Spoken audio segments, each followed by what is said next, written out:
Hello, everyone. Welcome to this episode of the Mindful in Minutes podcast. Today, we are doing a FreeForm episode, and we're going to be talking all about souls, how to work with the soul, how to connect with the soul.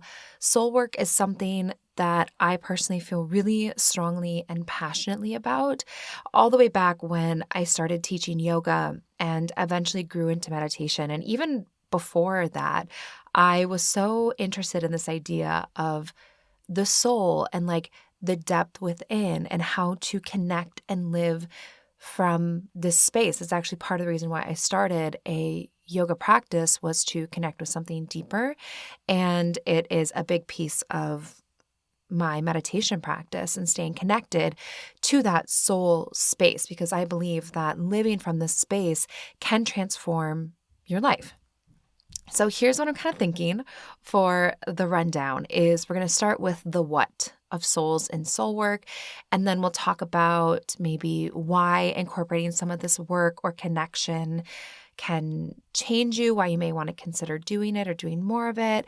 Then we're going to talk a little bit about some of the things that you can do to connect with your soul, really simple, grounded practices, because around here, I always like to keep it simple because I think it's hard to implement things if they're really complex. I also think you're less likely to do it, although maybe this is just me. Like if something feels like it's going to be a really big, heavy lift, I am a little more resistant to it. But if it feels like this small little micro habit or this little thing that I can incorporate into my day, it feels much more manageable and I'm much more likely to do it and ultimately stick with it. And then I wanted to share the inspiration behind the soul guidance meditation deck that I created. I want to talk specifically about the creative process and the inspiration for that particular project and why I felt so strongly to do it, especially like a DIY version. So yeah, how does that sound? Does that sound good? Well, ready or not, here I come. I don't know why, but that's a thing that I've started saying. I teach a Monday morning class. It's kind of like a physically really vigorous class. And since it's Monday mornings, I'm like, okay, guys, are we ready? And everyone's like, they're like, they have that Monday morning energy. And I'm just like, ready or not, here I come. Sometimes things just kind of come out of your mouth and you're like, where did that come from? So ready or not, here I come, guys, talking about the soul. So at the very top, just like I mentioned, I do have that soul guidance meditation deck available. You heard me talk about it in Sunday's meditation, or whenever you're listening to this, the meditation before this episode in your feed. And the thing that's really cool about this is that a lot of you have been helping me create it. I had some of you help me. I had this big list of topics. You helped me kind of like edit it down for like what should go on the cards, choose like the styling of it, what the front of the box looks like, all of that. It's been such a journey. I've been working on it since November, and it was just delivered to my house like not even a couple weeks ago, I think at the beginning of this month.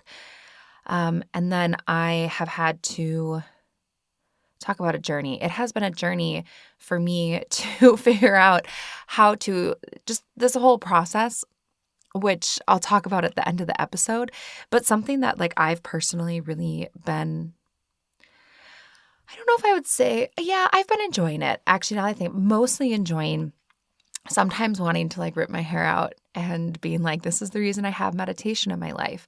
But I kind of have this like problem where I really believe that anything I put my mind to, I can achieve, and anything is like, you can kind of figure out anything. Of course, I'm talking within like, limitations, realistic limitations. However, if I get an idea in my head and I'm like, I am feeling called to create a meditation deck, often what I will do, and part of this I recognize is, a piece of it is impulsiveness, with comes with ADHD. But if I really feel pulled to do something, I will just figure out how to do it. And it has been way more challenging than I thought. more fun than I thought. And I spent so much time yesterday. I'm just going to share this because I just feel like I need someone to talk to for a second. I spent so much time yesterday figuring out how to have like an actual thing and how to like get it on a website, which I figured out a few days ago, be able to accept orders, which is a whole thing. I've only ever done like, digital stuff, online stuff, then somehow sync that up to like a shipping thing. And then I got this cool like label printer. Like I figured out somehow how to magically link all these things together. Granted, it took me several hours, but I did figure it out. I just feel like a lot of Googling, YouTube videos, tutorials, like for the most part, things are figure outable as long as you just keep trying different things until you figure it out, or eventually you get stuck and you ask for help. But I'm kind of proud of myself. I was feeling a little, I don't even know what the word was. I was kind of in a weird headspace by the end of it because I was just like, and like you go online and you watch these like TikToks of people where they're like, come package an order with me. And it seems like it takes them like 2 seconds to just like do the order. And then magically the shipping label is there and then they put it on and then they drop it off.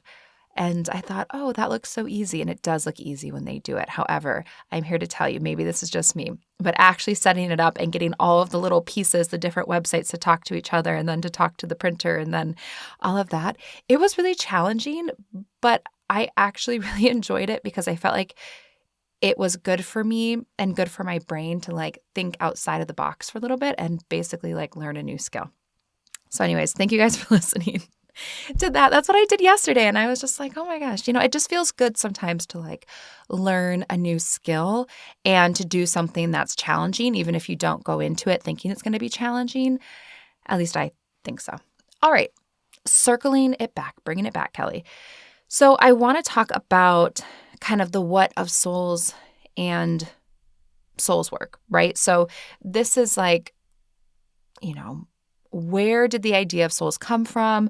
And if you Google this, which I did, where did the idea of souls come from? You're going to get a lot of really interesting, albeit somewhat conflicting pieces of information. But after going through a deep dive down a little rabbit hole, I would say the mostly accepted consensus is that the concept of the soul, or as we know it, or like kind of a named thing like the soul, started as mainly a religious and a philosophical concept. So there is evidence with the ancient Egyptians and some even earlier civilizations, mostly through like art depictions, that they believed in the concept of the soul, or they may not have had that word for it, the concept of a part of you, or like in essence, or something that is you, but it's separate from your physical body. So my friend Gina Sear, who has been on this podcast before, she's the one that does the past life regression work. We're doing the retreat in June together. She does a lot of soul work, soul memory work. It's very cool. She also has a podcast called Past Lives in the Divine. It's great. I love it. But she always refers to our bodies as our like earth suits, which I love. And so this idea of like, we have kind of our like earth suits or our like body suits, but then there's this piece of us that is separate from that physical body. And this idea goes all the way back to the ancient Egyptians and possibly even earlier, where we have this kind of separate thing that can transcend or live beyond the physical body. So if you're curious about like past life work, which like in a nutshell, this is like the very, very like past lives 101 definition of it. But basically my understanding, I've done quite a few sessions. I really enjoy it. I find it to be useful in my life. But it's like your soul can have memories. So if your mind has memories of this life in your earth suit, that the idea behind it is that your soul, right, if it's kind of infinite where the body is finite, the soul can have its own memories. And through kind of this past life regression work, you can recall some of those memories. So this is where I'm going to hit my quick little like pause button, not to tell you about how challenging it was to get different websites to talk to each other and a printer. But this is where I'm going to put my pause button, where I encourage you and I welcome you to listen to what I'm sharing about this and take what resonates and leave what doesn't resonate. I'm not saying that, whatever you believe around soul work, like I feel like there's room, and I think I'm positive I've said this before. There is room for what you believe in this. I like to gather information from a lot of different places, a lot of different resources, a lot of different, ideas. And I think that when you're on your own personal journey, that you can keep what resonates and you can release what doesn't. And those things can change over time, like in your lifetime or over a period of time. That's perfectly fine. I think it's a sign of evolution to kind of maybe change your ideas and your beliefs sometimes. But, just take all of this as it is. And if it resonates, amazing. If you're like, I don't know if I believe in the soul, or I am really not down with past life regression work, then don't worry about it. Then you just let that go. If you don't believe in the souls and you don't believe in past life regression, feel free to still listen to this because I think it's kind of interesting. But I will just assume that I will not be shipping you a soul guidance meditation deck, and I will not be seeing you in British Columbia in June with Gina to do a soul retreat, which is fine. I still love you, and I'm so grateful that you're here. But I just want to put that in here because I know that for a lot of people, and this too, as I was doing this research and diving into the concept of the soul, where it came from, it is mostly a religious and a philosophical concept. And there's different interpretations of is there a soul? Does it exist? What is it? Where does it come from? And I honor whatever it is that you believe around that.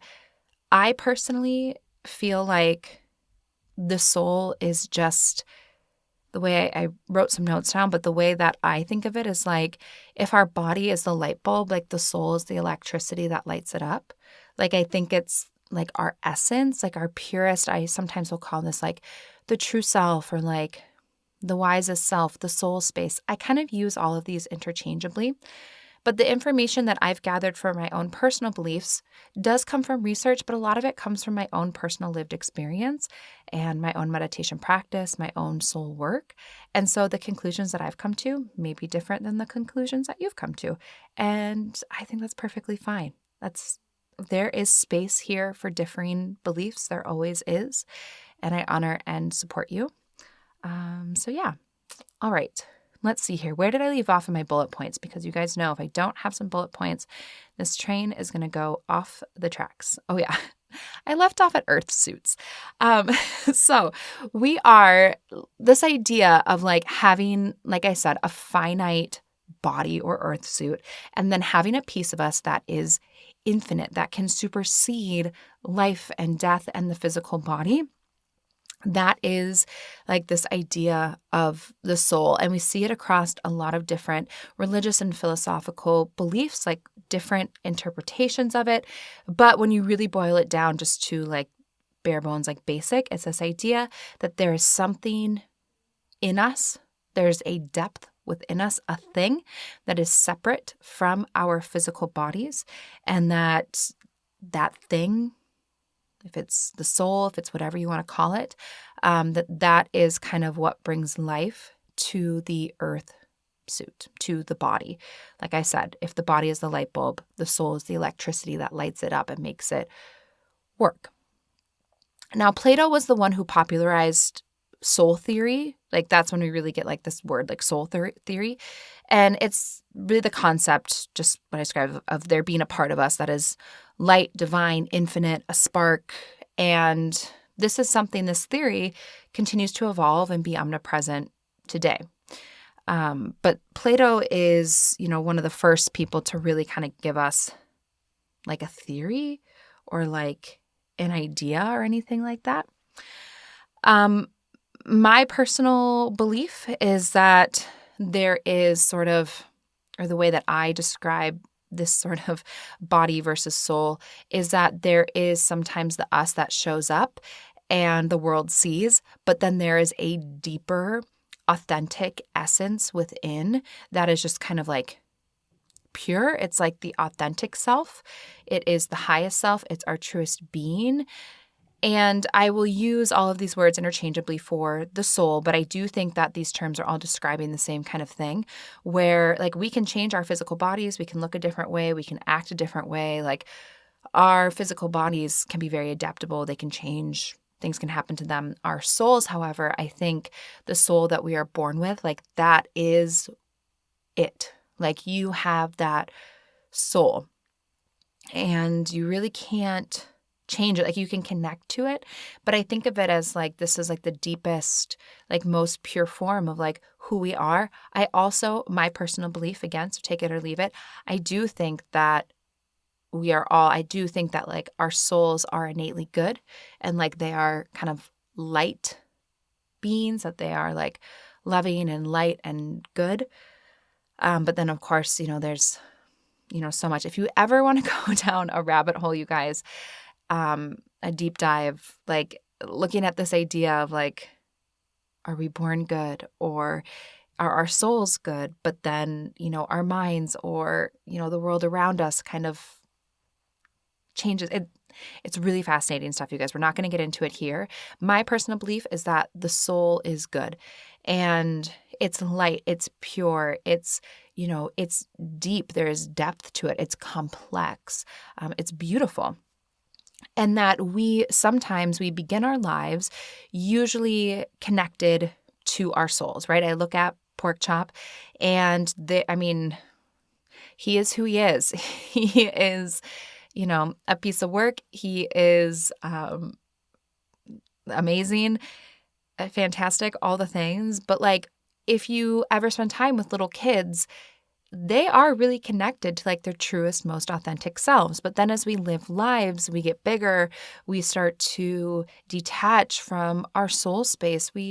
Soul work isn't really encouraged. It's not like, you're going to school, at least not where I went to school. They're not going to school and they're like, okay, kids, let's learn how to connect with our most authentic, beautiful selves today. And, and I'm not saying that's good or bad. I'm just saying that like, as we grow up, this type of work, this connection isn't very it's not really encouraged. And what is encouraged is how do we kind of present ourselves, our body, our appearance, our, the way we interact with people, the way that we are, like our outward facing self. That is really focused on and encouraged, but there isn't a lot of encouragement or tools around, but how do you connect with your inner self, right? How do you connect with your soul work? So typically, as we age, we tend to feel a little bit more disconnected from that deep soul space. And the tricky part is, you can't just like go and like get an x-ray of your soul or get like a diagnosis of, these are the exact steps to heal your soul if you're feeling disconnected or it's feeling broken or whatever it is. It's like you have to cultivate some of these introspective tools. And a big piece of soul work comes down to your own personal interpretation. So I will say right now, my overthinkers, my perfectionists, which I know you guys are there. I hear from you guys a lot via email. And there's so much love in my heart for you guys of, questions around, am I doing this right? I know we're out there. And if you are that person, there is nothing wrong with that. But just know that you're going to have to do your best when you do soul work. There really isn't like a quote right way to do it. You're going to have to just do your best, let it be what it is, and let go of some of that control if possible. So this can be challenging if you have a tendency to, you just have a tendency towards perfectionism or wanting to do things, quote, the right way or follow a certain like plan or certain steps. When you're working with the soul, that doesn't really exist. It's such a personal thing. It's a journey. It's a slow connection that you're building or rebuilding with someone. And yeah. So if you are embarking on soul work, I think it goes, without saying that you do have, you usually begin with some kind of a belief in the soul. Otherwise, there's no point in you to try to connect with something that you don't think that exists, and that's fine. But I think of soul work as kind of this like interpersonal and also like spiritual maintenance in a way. I think of the relationship that we have with our true selves, with our souls, as being very much like a relationship that we have with anyone else. It's going to build over time. You're going to connect with them. You're going to communicate with them. You're going to learn what they like. And over time, you will start to build a really deep, meaningful connection that requires continual, communication, like honest communication both ways, connection, spending time together, that sort of stuff. Soul work to me is very much like connection and maintenance, like you would have in any other relationship. How do you feel when you hear that sound? I imagine you feel good because that is the best kind of notification. That sound means there is another sale on Shopify, and it's the moment that another business stream becomes reality. Shopify is the commerce platform revolutionizing millions of businesses worldwide. Now, whether you're selling meditation decks and books like I am, or maybe you're selling something like custom engraved charcuterie boards, Shopify simplifies selling online and in person so you can focus on successfully growing your business. Shopify covers every sales channel from an in-person POS system to an all-in-one e-commerce platform. It even lets you sell across social media marketplaces like TikTok, Facebook, and Instagram. Packed with industry-leading tools ready to ignite your growth, Shopify gives you complete control over your business and your brand without having to learn any new skills in design or code. And thanks to 24/7 help and an extensive business course library, Shopify is there to support your success every step of the way. And one thing that I really appreciate about Shopify is that 24/7 help and support, and that there's also that library. So even if you aren't very tech savvy, which I am not, you can still learn how to do this, and you can revolutionize your business in an easy and clear way. And now it's your turn to get serious about selling and try Shopify today. This is Possibility powered by Shopify. You can sign up for a $1 per month trial period at shopify.com/mindful. Go to shopify.com/mindful to take your business to the next level today. Shopify.com/mindful. This show is brought to you by BetterHelp. Now, getting to know yourself can be a lifelong process, especially because we're always growing and changing, just like you heard me talk about a moment ago about creating this internal maintenance and dialogue with yourself is a lifelong process. And therapy is all about deepening your self-awareness and understanding, because sometimes we don't know what we want or why we react the way we do until we talk through some things, which is where BetterHelp comes in. It helps connect you with a licensed therapist who can take you on that journey of self-discovery and help deepen your own personal relationship with yourself wherever you are.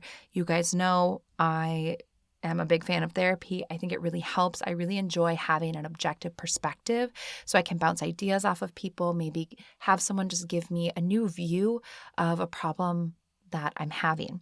So if you're thinking of starting therapy, give BetterHelp a try. It's entirely online. It's designed to be convenient, flexible, and suited to your schedule. You just fill out a brief questionnaire to get matched with a licensed therapist and switch therapists anytime for no additional charge. Discover your potential with BetterHelp. Just visit betterhelp.com/minutes today to get 10% off your first month. That's BetterHelp, HELP.com/minutes. Okay, we are back from a break, or if you're listening on Patreon, no break for you. You didn't even know anything just happened there. All right, now I want to dive into Soul Work 101, or like the why. So why do people do soul work? Why do they want to connect with this space? And people do it for many different reasons. But I would say, from just my personal experience, by and large, people want to connect with their souls or do soul work because they feel disconnected from it. They feel like something is off, something is, wrong or out of whack, or they don't feel aligned and connected to like who they really are. They don't know who they really are. And this makes sense because if, again, we have the body, the life is a light bulb, you might be looking at it and be like, okay, well, here's the light bulb. Everything looks okay, but like, where's the light? And it's because the electricity is missing, that spark, that, whatever it is, that essence within, that is missing. And we can tell when that's missing. Like, it just doesn't feel good. Maybe we have more awareness of when it's not there, but we don't know how to get it back. So from my personal experience, I hear this from a lot of students, a lot of clients. It comes up all the time on retreats, even if it isn't necessarily a retreat around soul work or like the soul. It comes up every single time. And it's because when you feel like you're disconnected or something's missing or something's broken or there's some healing or work that needs to be done, it kind of ripples out into every part of your life. Like you just feel drained and disconnected and inauthentic, or it just doesn't feel right. It doesn't feel fulfilling. So I hear this from a lot of people where they'll come, and even if we aren't necessarily talking about that particular thing, they'll be curious and want to gain tools for their toolbox about how they can reconnect or maybe connect for what feels like the first time with that soul space. Because when we live in alignment with our souls, it doesn't necessarily always make life easier. It does tend to make life a little bit happier and more fulfilling. But what I will say is when you start to live in alignment with your soul, when you start connecting with your soul space, sometimes it can naturally feel like a snake that's shedding its skin, where you will have to release some of the old because you're realizing things that you were doing, people you were with, habits that you have, whatever it was, they really aren't serving you or fulfilling your soul space. Sometimes the soul asks you to do challenging things. Like, for example, if you ever want to feel like, if you ever want to like rock the boat, try to do something that fills up your soul, but like that other people don't approve of. For example, like graduate from college and then tell everyone that you want to be a yoga instructor, that you want to open a yoga studio, that you want to go live with monks and meditate. That, at least when I did it 10-ish years ago, that was like a one-way ticket to like friction and disapproval. I got a lot of like, why don't you get a real job, or go get an MBA, or, well, you're just doing that until one day you can be a doctor's wife. Like, just really kind of like not great comments about it. However, I knew that in my soul, like that's what I was being pulled to do. And there was definitely like a little bit of, shedding the old there. It was like, okay, now I know, like, these are the people that support me living in alignment with my soul, and these are the people that do not. Or these are the things that contribute to my happiness and my well-being, and these are the things that do not. And that can be a natural process of it, but I just want to make everyone aware that that can happen and that it often does happen. However, a big piece of that is like, yeah, it hurts and it stings when you try to live more in alignment with your soul and people are maybe not as supportive of that. But it's also really cool when you see the people that are supportive of that and you're like, oh, you are like really, really wonderful and great. And like your connections with those people just get even deeper. And I think that we're becoming more familiar and comfortable with this idea of like a soul or a true self, or like embarking on soul work or a soul journey for deeper connection, like healing past, present hurt and trauma, things like that. Like I think, the experience that I had nearly a decade ago I don't know, maybe it's not as relevant as it is today. I do think that collectively we're just more aware and we're more open to this type of work than we were like a decade ago, which I think is really great. But yeah. So sometimes, to go back to why people do this, it's almost always, from my experience, at least when I hear about it, people feel sad, they feel hurt, they feel in a funk, they feel confused, they feel like disconnected from themselves, and they want to find more authenticity and fulfillment and happiness. That's what I hear most commonly, but there are many, many reasons why people may embark on a soul journey or do some soul work. And you don't need a reason or anyone's permission to do soul work. Like, this is all about you. This is about reconnecting, reclaiming, and loving a part of you that exists within, like, this really beautiful, special, pure, unique, one-of-a-kind part of you. And like, you get to connect with that and like reclaim that and live from that space if you want. You don't need anyone else's permission to do it. You don't even need a reason. If you want to do it, go do it. And often people want to connect to their soul, but the big piece is that they just don't know how, which is where I often, get questions in DMs or emails or private clients or people on retreat, whatever it is that they know that there's that something's missing there. They feel disconnected. They know they want to reconnect, but they don't know how.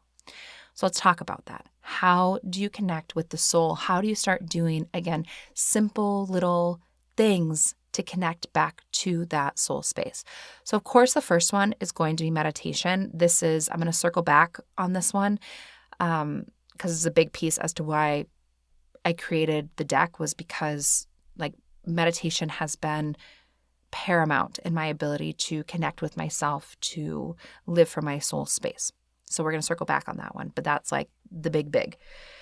Going outside, connecting with nature. There's a reason that when people go outside, they feel good, they feel connected, they feel at ease often. Nature is a great place to connect with your soul. I think there's just a lot of kind of energetic alignment between the soul space and nature. Building a relationship with your soul. So what this looks like is trying to get to know your soul a little bit, being inquisitive. What is it like? What makes it happy? What does it not like? What energizes it? Those types of things. Where do I feel closest to my soul? Being inquisitive about that relationship is a form of soul work that you can do kind of every day. Ask yourself one little question about it. Another thing is soul writing, journaling, and free writing. So I know in the past I've said I'm not a journaler, and I've kind of changed my mind on that. I'm not fully a journal. I changed my mind on that because I have always been a soul writer and a free writer. And I think that when I said those things, I was I never really have been much of a journaler. I had a very narrow view of what journaling would be, but the more soul work that I do and the more connection to self that I do, the more powerful I feel writing, journaling, free writing, just pen to paper work is extremely beneficial in that. It's something I've really been cultivating in my own personal practice for a while. So I've definitely started to enjoy it a little bit more, list making, just pen to paper. For me, writing is a great outlet and communication opportunity for my soul. So that's something, if you're a writer, a journaler, and it doesn't have to be complex. You don't have to sit down and journal for 30 minutes every day. It could be, maybe you just journal on one of those questions. What makes my soul happy? It can be simple, but I found that, especially around soul work and also around anxiety, to be really powerful. You can do small soul feeding practices like practicing gratitude every morning, doing something that you love, any of those little uplifting things that you can do, is this big piece of nourishment for the soul. And it's hard for me to say exactly what that is because it'll be different for everyone. It might be listening to music or going for a walk or sitting quietly or reading a book. Those little things that almost feel like kind of sweet little indulgences that we don't do often, even though they're simple. We always kind of push them down to the bottom of the list because it's not a top priority. But doing something like that every day is a really great way to connect with your soul space. You can do specific soul work. Like I mentioned, that might be a past life regression session. That may be a soul healing session, a retrieval session. There's a lot of people out there that do a lot of work in this. My piece of advice, not that you asked for it, but I'm going to give it, is that you just do research into the person and that you feel comfortable with the person who's leading the session. Because soul work is so personal, it's so intimate, you need to feel like you have a good connection and a trust, and you feel good about embarking on that journey and in that work with another individual before you do it, if that makes sense. Trust your gut, if you will. Soul work can come in a form of other spiritual or possibly even religious practices, depending on what you believe. Your devotional practice, your religious practice may already have some soul connection work in it, which is great. Guided meditations. I have many on this podcast that are specifically around soul connection, soul guidance, soul, speaking to the soul. And the reason that I think guided meditations can be so powerful is because it can be hard to know, okay, I want to meditate and do soul work, but like, how do I actually do that? And so having a soul specific guided meditation, whether it's for me or someone else, where someone is kind of taking you on that journey, can be a great way to consciously go there. Another form of meditation that you can do that's really helpful and powerful, specifically when connecting to the soul space, is doing something that's called open monitoring meditation, which is where you quiet the mind, you kind of get to that still space, and then you can do a little bit of and there's different versions of open monitoring meditation. This is just a version where you kind of do like a question and answer of sorts, but you don't necessarily. You just can kind of openly ask a question like, soul, what do you need today? And then you just kind of sit and be, and maybe information comes, maybe however you get information from the soul, which I think it's important to make a note here that like everyone's soul speaks in a little bit of a different way. So sometimes you'll see signs, sometimes it'll sound more like a voice, sometimes it'll just feel like a deep knowing. Sometimes it's through writing. Like each soul has kind of a different language or a preferred form of communication. But you can do like just some open monitoring meditation, kind of just ask a question and then sit and be and see what happens. You can do a daily soul check-in and reflection. This is something that I incorporated into the deck. And, again, before we dive into, my little deck baby, does that sound right? Before I share this thing that I'm really excited about, I want to, a couple little caveats of soul work. Number one, do not overthink it. I know I said that before, but I'm going to say it again. Do not overthink it. There is not a quote right way or like an answer key that you're going to have to know if you got it right. They're like soul and intuition are very closely related. And just like if you're working on building your intuition, sometimes you're going to have to just trust that what you heard or the message you received or the guidance that you got, that it is what it is. Don't overthink it. Soul work is continual. It's gradual. It's a daily practice, just like building a relationship with anyone else. And, just like you can't eat like one serving of vegetables and like lift one single weight and then hope to get like a full, physical body transformation. This is something where you can't just ask your soul one question and then be like, oh my gosh, we're so connected. I live from this space every single day. My soulmate is myself. It's just like this gradual thing that you have to build over time and then continue to have maintenance throughout. So those are my little like soul work like PSAs, I guess. All right. So I want to tell you guys about the deck, not because I'm like, everyone, listen, buy this deck. Like if you want one, they are available. You know where to find them. They're on the website. The link is in the show notes. If you're free and called, go for it. I would love to, share one with you. I would love to box one up and ship it to you. Some of you, I've been working as, my tangent at the beginning. You now know I'm like processing these orders. Some of you are getting some bonus stickers from Pork Chop. He wanted to help this morning and he did some really unique like sticker placement. We're very into owls right now, so they're owl stickers. So some of you will get an extra special decorated package courtesy of Pork Chop. So just, if you're like, why did I get this little package with Yoga for You branding and an owl sticker on it? That is from Pork Chop. All right. So I want to talk about this deck because I'm really excited about it. Also, it's something that like for me, this is like creativity has always been an expression of my own personal soul work. So I decided to embark on this journey, on this process, which like I learned so much, just like you heard me talk about. Again, this is the last time I'm going to mention getting all the websites and the printer and everything to talk to each other. But for me, I have always found like doing something new and challenging is really good for me. Again, it's new and it's challenging, so it's not always pleasant, but I've always found it's like really just good for me, like mentally, emotionally. And I found that personally, this idea of soul work, this idea of like the soul, it's not only something that is present a lot in my own personal practice and my own personal work, but it's a topic that comes up like more frequently than almost any other topic when I'm working, in a professional space. Even if people hear what I do like at a party, a lot of times we'll talk about like souls, from on retreats, emails and DMs that I get from you guys, whatever it is, like requests that I get all the time. And it comes up all of the time. The number one thing that I hear people say is that they feel like they aren't connected to their soul, they're living in alignment with their soul, but they don't know where to start and they don't know how to connect.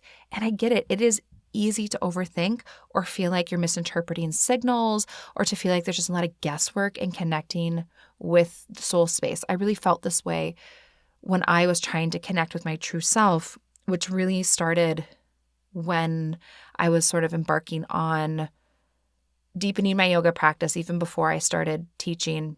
But then that only got deeper as I continued to teach, and like finding my voice as a teacher, also finding my voice and like my identity, I guess, as a person, like not as, the light bulb, but like my identity as like a light bulb lit up by electricity. And it is a gradual thing. And it like I could tell that something was off and that I wasn't living like who I was meant to be living. I wasn't living from that space, but I like didn't really know how to connect. So I know that it's really challenging.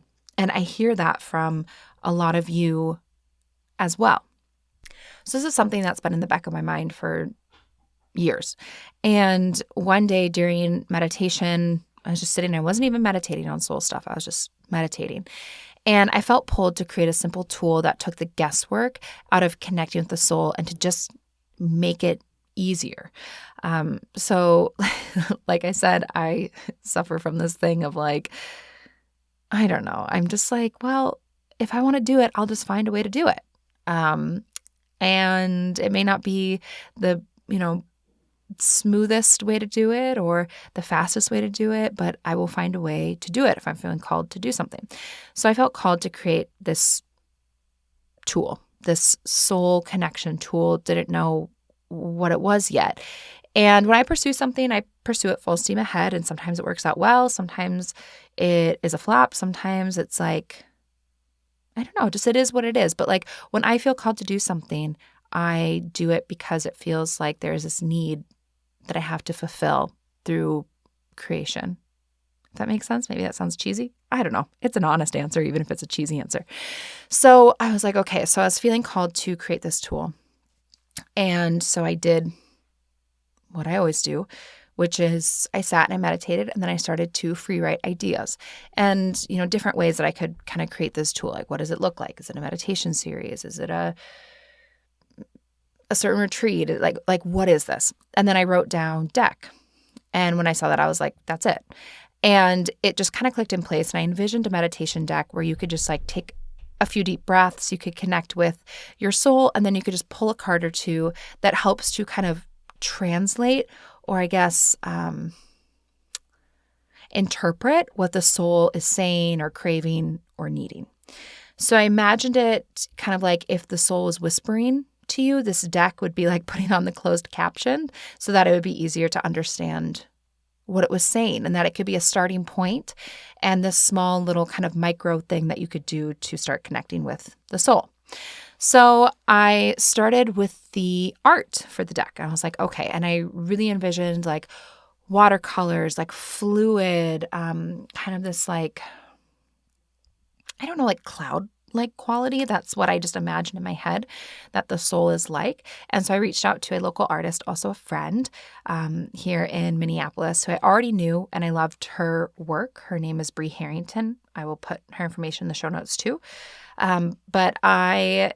She's a wonderful, like so talented in her art. I loved her watercolor. She also is a yogi and practices meditation. So out of the blue, I was like, hey, Brie, I have this idea. Would you ever want to create some art for it? What do you think? Because again, everything is, you can figure out anything, right? Just put yourself out there and be like, hey, what do you think about this? And she was very into it. She was like, I love this. I'm feeling really inspired by this project. So we decided we were going to work on it together. So her process, which is kind of cool, and I love hearing about other people's creative process because it's always so unique, is like she had me send over a bunch of words of like how I wanted people to feel when they looked at this deck. And then she personally meditates as her own meditation, and then she creates art based on the words of how I want people to feel and her meditation, and then she creates from the heart space. And like, it was perfect. So each card in this deck has a watercolor design on one side that Brie created. And then on the other side, so there's 54 cards. And it's like the deck itself is smaller than a tarot deck, but larger than like a deck of like playing cards. It's kind of in between in terms of size. I wanted it to be like an easy grab and go thing. Because, sometimes if you get like a deck, like an oracle deck or like a tarot deck, or sometimes they're really beautiful and they're amazing, but like they're kind of big. And I personally, I like to travel lightly. But so the size itself is kind of between like that bigger kind of like a tarot or an oracle deck. Like it's smaller than that, but it's bigger than a deck of playing cards, kind of in that in-between space. But anyways, so there's 54 of cards. 54 cards, not 54 of cards. It's 54 cards. One side has a watercolor that Brie created from her meditation space, her heart space. And then on the other side, there is a topic, things like balance, wisdom, resilience, intuition, creativity. Again, 54 cards, so 54 topics. And the idea is that the topic is what the soul either needs or craves or is trying to tell you or like cultivate within. So then each card has at the top a daily reflection. So for example, there is a card in there. It's the trust card. And at the top, it has a daily reflection or something that you can contemplate. The trust card says, trust lives in the space between knowing and hope. So you can reflect on that. You can make of that what you will.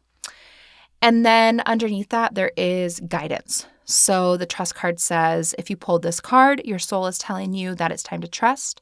You may not have all the answers, but have certainty on who you are and what is happening. Then there is a practice. So this particular practice is one where you kind of sync your breath up to a particular phrase to help cultivate deep trust. And then the last thing on the card is a mantra that you can use during those times you're trying to cultivate trust. So the trust card is, I trust that the universe has a plan for me. And that's the layout of each card. And then each one has like a different topic. But again, each topic has kind of the reflection, like the reflection, the guidance, the practice, and the mantra. And there is a card in there that tells you of, a bunch of different ways that you can use this deck. The way I imagined it being used most frequently is kind of just when you need that guidance, you can kind of hold the deck, you can shuffle it, you can set the intention of like, may I get the guidance I need, or may I get the clarity I need, whatever your intention is. And then you can just either pull the card that's calling to you because it has different art on it, or you can pull on top, whichever one you want to pull. You pull a card and then it will help to interpret what the soul is trying to tell you and help make that connection deeper and that communication between you and your soul to be, clearer, stronger, and like a little bit more accessible. So that is my little meditation deck baby. I have to say, like I said a little bit ago, this is something like there's definitely times originally there's been a lot of bumps on the road for creating this. And the reason that I want to share these bumps on the road and the challenges to creating something new is one, I always want to be like transparent with you guys. I feel like this is just a space where we can all kind of be like open with each other. But also I know that there's a lot of people that have like, well, I'm sure pretty much all of us that are listening, like we have a dream, and I want to share some of the bumps along the road or the challenges, because often, whether it's creating something, right? If you're like, you don't want to create a deck, but you want to write a book, or you want to, which is a whole nother thing. I could probably make a whole nother episode on writing a book and what that process was like and all the ups and downs on that. But anytime you have like an endeavor or a dream or something that you want to create, very rarely is it just like, and then everything just clicked into place. Like there'll be elements of that where it's like, oh, I immediately think of Brie. And so I just DM her on Instagram and be like, hey, do you like this idea? And she's like, I love this idea. Let's do it. And so sometimes it does seem like there's kind of this like guidance, right? That's kind of making things happen. But there's also a lot of bumps along the road. And like that is okay. And that is a natural process. What I'm trying to say here is do not let the bumps stop you. Bumps just make things bumpy. They shouldn't stop you. They just, they're making sure when you're driving the car, you're still awake because it's a little bit bumpy. And I really think that the challenges, that the bumps, that the struggles, like they make you think differently. I think it's good for your mind too. It makes you think outside of the box, makes you be a problem solver. It also builds your own resilience and creativity, in my personal opinion. So a few of the bumps along the way that I embarked upon.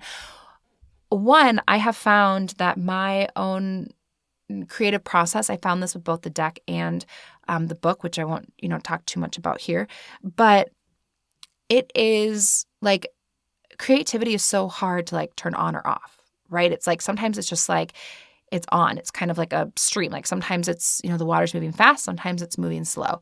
And I found that having kind of like specific deadlines in the creative process can be a little bit tricky because it's like, oh, I want to come up with something, but I don't know, it's just not coming through or whatever.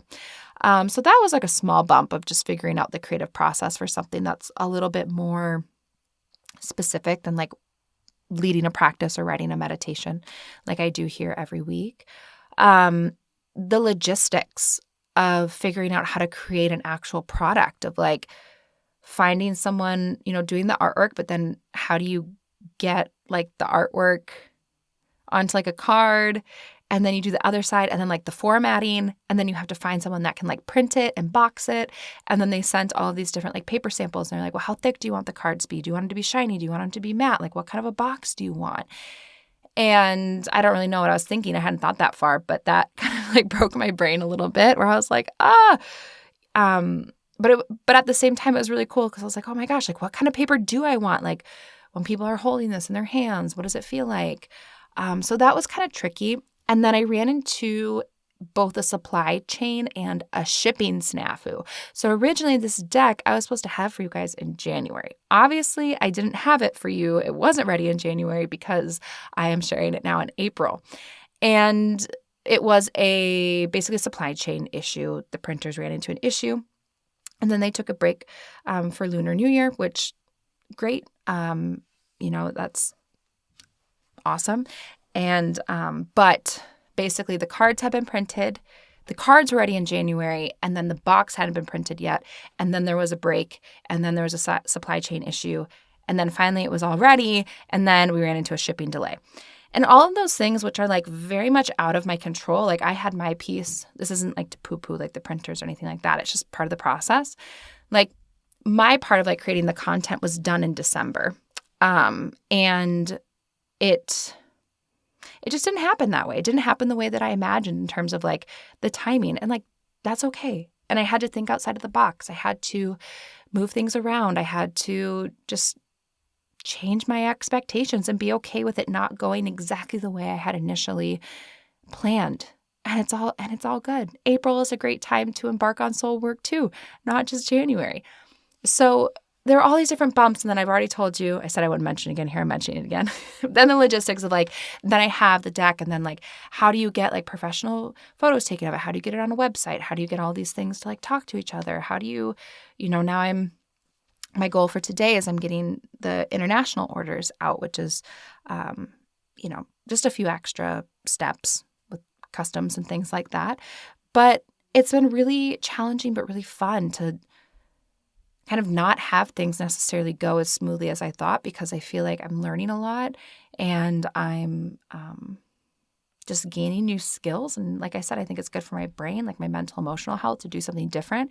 It's very frustrating at times, but I think it's also like really good. So I share all of that with you because I think that we sometimes hear we hear the inspiration for something and it's like, oh, and then magically this like product was like made, or you see something on a website and you're like, oh my gosh, well, how, like, what are even the steps to get from like point A to point B? And there's a lot of bumps and a lot of ups and downs, and like, that's okay. And you can do it. I'll try to infect everyone with my like, well, if you just keep trying and you'll eventually figure it out. If you watch enough like YouTube tutorials, and you'll eventually figure it out. Like, you kind of can for the most part. And so I hope that if you are feeling called to create something or do something from your heart and your soul space, like for me, that was this deck. For you, that might be something completely different. I really hope that you like really give thought to creating from that soul space, because usually what is created from that space is really cool. So if you're being drawn to this idea, I, of course, would love to share a deck with you. If you're like, cool, I love hearing about the soul, but I don't need the deck, that's awesome too. I'm so glad you're here. This is a totally DIY project. You just heard me, I had to create, print, package. I also, like when I ordered the decks, I had to order a specific number, and pay for them up front, which is all fine. But there is a finite number of decks that are available. I think about 50% of them have been claimed. And I'm doing free shipping within the US, flat rate for international. I'm also including like a little handwritten note in each one. Some of them have little Mila kisses on them. Some of the packages have pork chop stickers on them. So they are, truly one of a kind. And before each one is sent out, like as I hold the deck in my hands, I just set a positive intention for whoever receives that deck. And then I package it and put, a little goodie in there and a note and package it up. So that's kind of where I'm at with that. I am working this week to really kind of send out orders this week and next week. But depending on whenever you're listening to this episode, you could always click the link and see if there's still some there. Like I said, I have the decks here, so I'll keep sharing them until they're gone. And all the information's in the show notes. You can always go to the website if you want to order one. And I think I just wanted to end here with a few simple tips on how to start a soul work practice, like a little wrap up, if you will. So my tips or my final thoughts on soul work is start small. Take inventory of how you're feeling with your soul. Do you feel connected? Do you not feel connected? And we're taking inventory without judgment. Start small, take inventory, and then just make contact just a little bit, right? What do you like? Do a little soul meditation. Go outside. Do one little thing that really makes you happy. Soul work is a small daily practice that over time makes a huge impact. Do not overthink it. Honor what is in your soul. Don't be afraid to go there. Don't be afraid to honor that. Don't be afraid to create and live from that space. And connecting with the soul can be challenging, but it also can bring you so much peace and happiness. So if you're still here, thank you for being here. I'm really happy that you're here and I appreciate you. And that is all that I have. Thank you for spending nearly an hour with me today. Maybe you got a good walk in or folded your laundry or something like that. But yeah, I appreciate you. I hope you have a beautiful day.